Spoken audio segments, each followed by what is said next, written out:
Why are the rich getting richer, the poor getting poorer? Well, scarce assets keep going up in price. Real estate, equities, art, gold, all of these things. Young people can't afford it.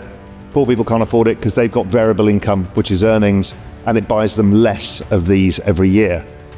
What's actually happening? 우리의 화폐 가치는 매년 계속해서 떨어지고 있습니다. 가만히만 있어도 우리는 매년 8%의 보이지 않는 세금을 내고 있는 셈이죠. 이게 무슨 뜻일까요? 부동산, 주식, 금 같은 희소 자산들은 장기적으로 연 6에서 10% 복리 상승을 보여왔습니다. 특히 2008년 금융위기 이후 유동성이 폭발적으로 풀리면서 달러 기준 희소 자산들은 연 7에서 9% 상승률을 기록했죠. 즉 아무것도 안 해도 부자들이 들고 있는 자산은 해마다 8%씩 불어나고 있다는 겁니다. 이게 바로 보이지 않는 세금의 정체죠. 그리고 라울 팔은 단호하게 말합니다. You just don't get richer by 8% a year. Add in another 3% global inflation. You're at 11% debasement of currency. That's your hurdle rate to stay as wealthy as you are today. That's a staggeringly difficult thing, considering most asset classes don't produce those kinds of returns, which is why so many young people have come to crypto, because crypto completely upends this system. They can't buy houses, they can't buy all of the other things that older people were able to afford. So they forced into more speculative, high-risk assets that have much higher returns. It's the only way out of the trap. 그렇다면 우리를 늘 함정에 빠뜨리는 임금은 얼마나 오를까요? 선진국 기준 연 2에서 3%에 불과합니다. 자산을 가진 사람들은 매년 8%의 자연스러운 부의 증식을 누립니다. 이놈의 임금 상승률로는 그 속도를 따라잡을 수가 없죠. 여기에 공식 물가 상승률 2에서 3%를 더하면 우리는 매년 같은 돈으로 살 수 있는 게 더더욱 줄어드는 현실을 맞이합니다. 즉, 같은 생활 수준을 유지하려면 최소 연 11%의 수익률이 필요하다는 계산이 나오죠. 그래서 사람들은 이 불가능한 수익률을 찾아서 결국 암호화폐 시장으로 들어옵니다. 그리고 여기서 가장 중요한 질문이 남습니다. 과연 암호화폐 수익률은 정말로 우리의 뒤처지는 수익률을 해결할 수 있을까? 비트코인만 볼게요. 4848을 하지 않고 4년 주기 사이클마다 선물을 사두고 침착하게 기다렸다고 했을 때 첫 사이클에서 수익률은 5000%를 넘겼죠.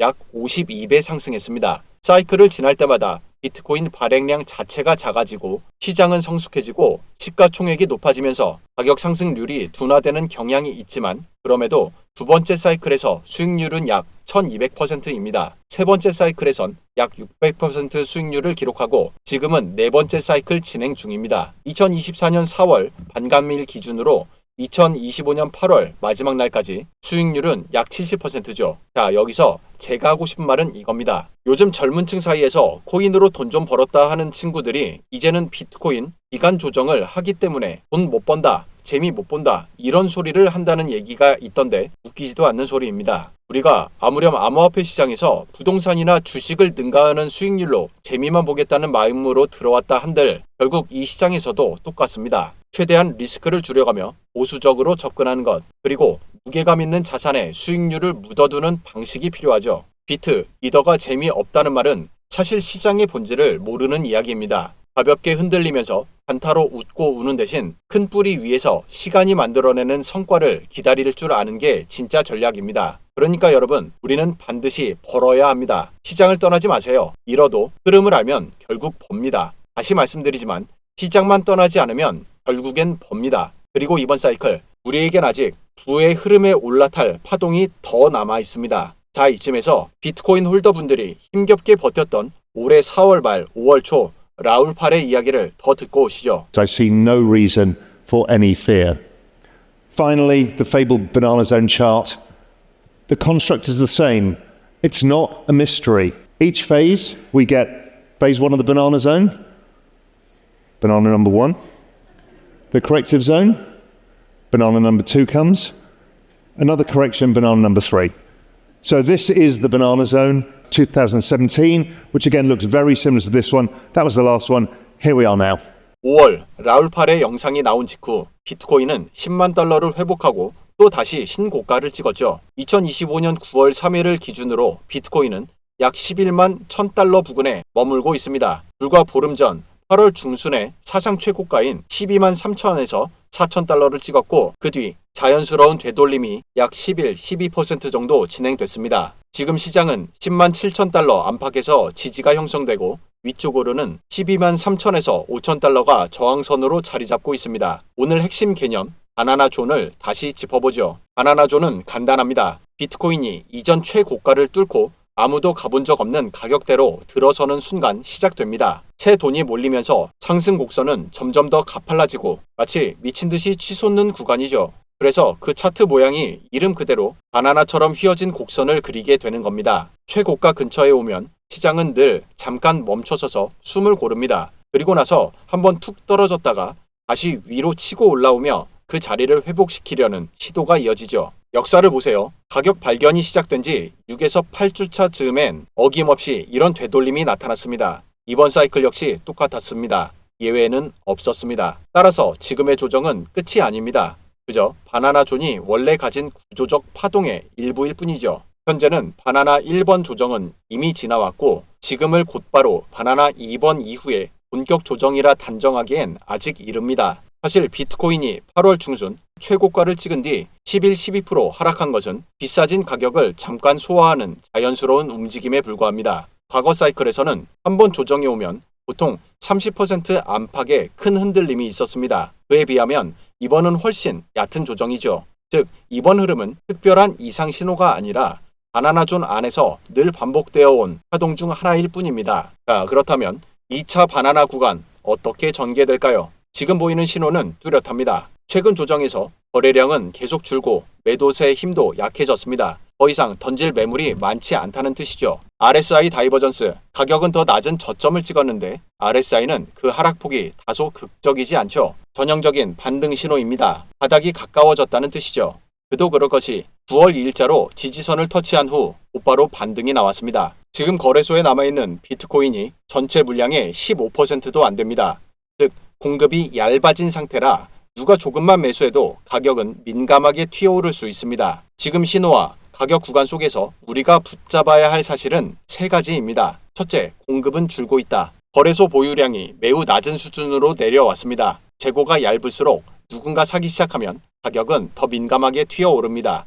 둘째, 수요는 붙고 있다. ETF 자금, 기관, 기업 트레저리 매수세가 꾸준히 들어오고 있습니다. 즉, 단순한 개인 투자자의 기대감이 아니라 더 무거운 돈이 자리를 잡고 있다는 뜻입니다. 셋째, 가격 구간이 명확하다. 아래로는 107K대 지지가, 위로는 123K대 저항이 뚜렷합니다. 이 박스를 벗어나는 순간이 바로 다음 파동의 방향을 정하게 될 겁니다. 결국 지금 우리가 보고 있는 건 2차 바나나 존 파동으로 넘어가기 전에 숨 고르기 구간입니다. 앞에서 정리한 세 가지 신호, 공급 축소, 수요 유입, 가격 구간 명확화는 모두 같은 그림을 가리킵니다.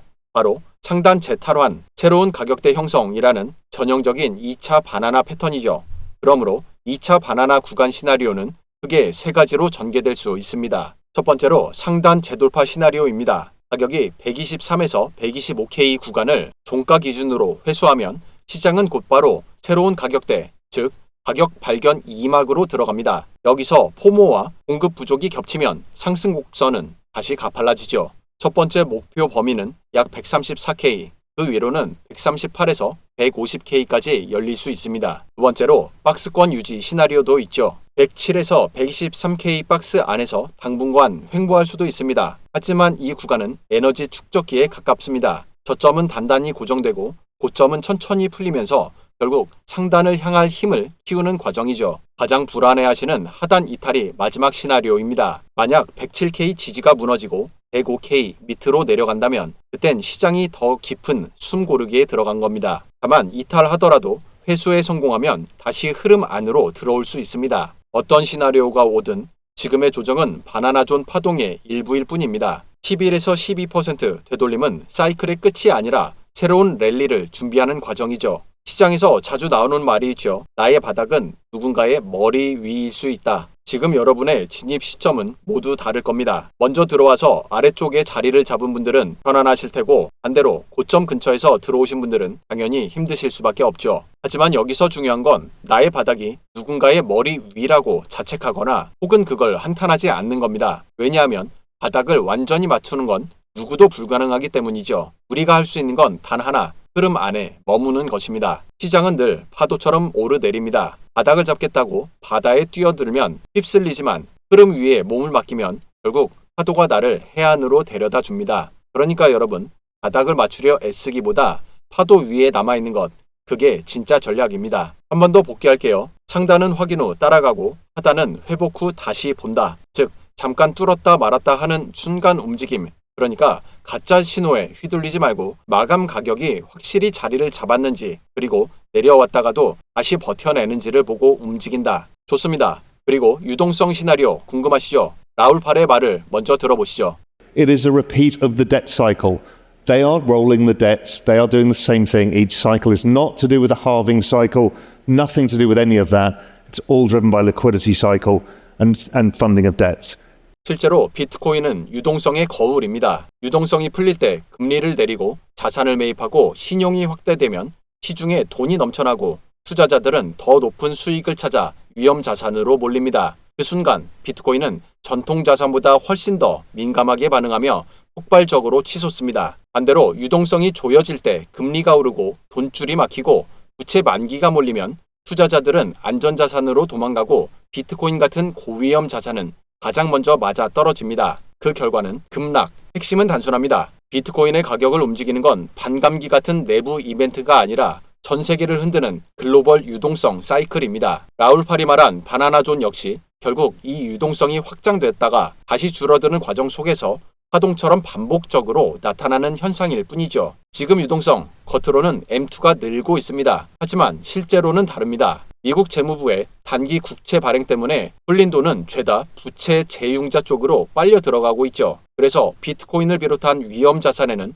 당장은 압박이 걸려 있습니다. 특히 2026년 33조 달러 규모 부채 만기가 몰리는 순간 자금은 더 깊게 부채로 흡수될 수밖에 없습니다.